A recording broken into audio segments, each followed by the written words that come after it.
సంవత్సరం నుంచి చూసా.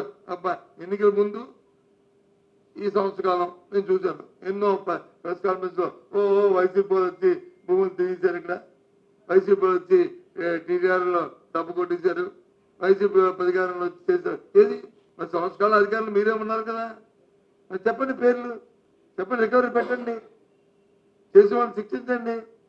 ఎందుకు శిక్షించరు, ఎందుకు కార్యక్రమాలు చేయరు?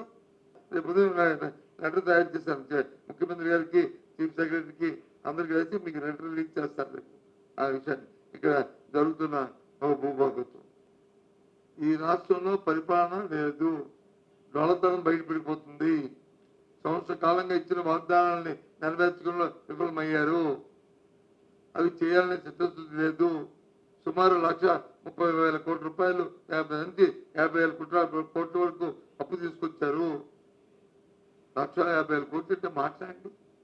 ఒక సంవత్సరం ఏం చేశారంటే ఏం లేదు.